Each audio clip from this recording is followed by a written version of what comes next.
What's going on, guys? T2RX6 here, back for another Transformers review. But before we do that, I actually wanted to discuss revenue sharing on YouTube here. And it looks like I'll be getting my first ever revenue sharing check for like $100. And I said way back when I first got the okay to actually revenue share that I kind of wanted to use it as a tool to thank my subscribers, and that's still the case here. And what I'm trying to figure out though is if I hold some kind of contest, what kind of how I should run the contest, I guess. Now if I get a revenue sharing check like I'm supposed to, I feel like I want to keep some of it because obviously some money has to go into funding the other things I can review, and frankly my wife would get mad if that all came from my job money. So it's best to use some of it for reviewing toys. But I wanted to at least give half of whatever I earn in revenue sharing back to you guys, because I wouldn't earn it without you guys watching my videos. So I really appreciate that. And I'm debating how to do it. Should I just make like one big prize and everybody, you know, who subscribed and posts a comment in the video has a chance of winning it, or do I do some smaller prizes so you could have like 4 winners or something like that? Yeah, leave that comment in a comment about that in the boxes below. I'd be interested to see what you guys think about that. I was toying with just spending the whole revenue sharing on buying a case of Prime RID Deluxes, the one with the 2 Viacons in it, and having basically 4 winners there. Yeah, it's all stuff I'm debating, and I'd really like to hear what you guys think I should do with that to say thank you to you guys for subscribing. So anyway, enough about that. Let's get on to the review. And as you can see, this is Fall of Cybertron Jazz. Now, I've gone ahead and done a little bit of stuff to him. I did take a Gundam marker and kind of panel line him. Of course, my Gundam marker is dying a little, so it hasn't been very even coats. I'll have to do that again.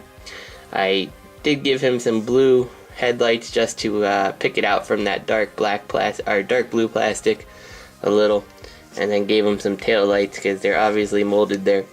But this guy's been getting a lot of criticism because he is very small, and I can't deny that he's a small toy.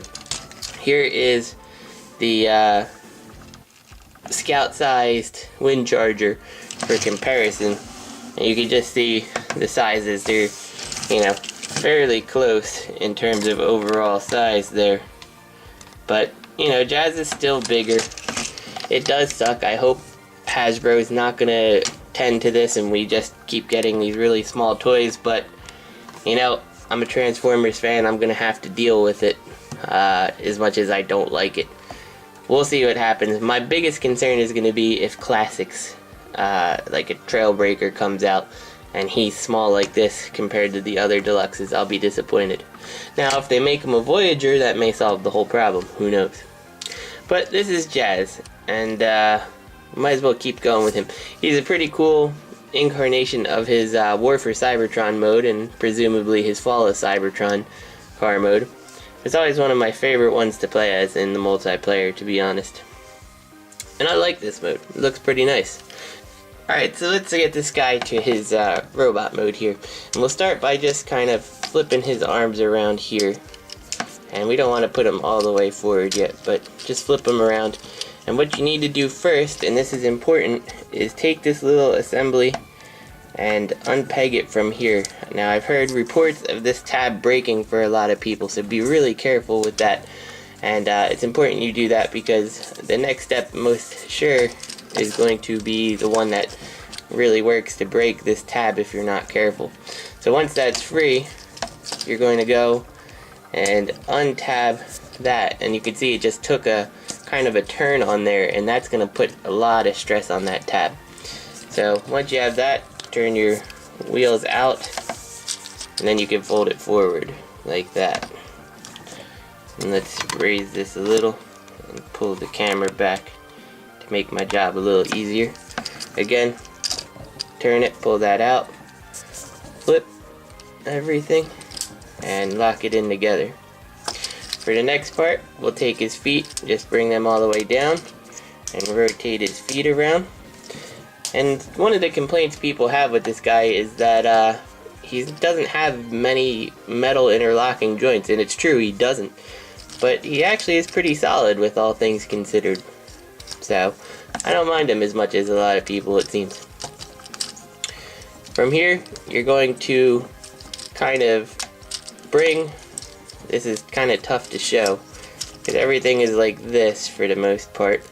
And you're going to kind of twist this part and lift the top, and you'll see as you lift the top, that front part of the car kind of falls down. And once that's in position, you can pretty much see that that's going to be Jazz's body. From there, you flip this rear piece down, and what you have to do, and this always gives me trouble, is kind of bend this bottom piece, and that's going to pull Jazz's head back into its proper position. So once you have it like that, you can see his head will be fitting in there. There's actually little tabs here on the back, and you have to just basically fit them in to the little blue tabs up there, and that's going to properly position Jazz's head with respect to his body. After that, it's just a matter of cleaning everything up so he's, you know, looking pretty nice on your shelf or wherever. And I do find it a little bit on the difficult side to find that one view that really works. But once you get it, he looks pretty good on a shelf, in my opinion. So let's raise this a little so you guys can see. So there you go, there's Jazz. Now, it is a little bit of a disappointment that there's so much hollowness there, but what can you do? He does have his gun, of course. It does look like his G1 gun made really small. And yeah, I actually think Jazz looks pretty darn good. He's got pretty good articulation too. You of course can go all the way around. Now for side to side, it looks like you're locked like that, but you can actually get it around this little blue piece here and get a lot more motion for sideways too. That's pretty good. His waist, he's got a ball jointed hip, and it also has the swivel to give just a little bit of in and out motion. The knees, also on a rotational joint at the top, nothing at the bottom, it's just solid molded. And then his feet obviously have a little bit just because of transformation.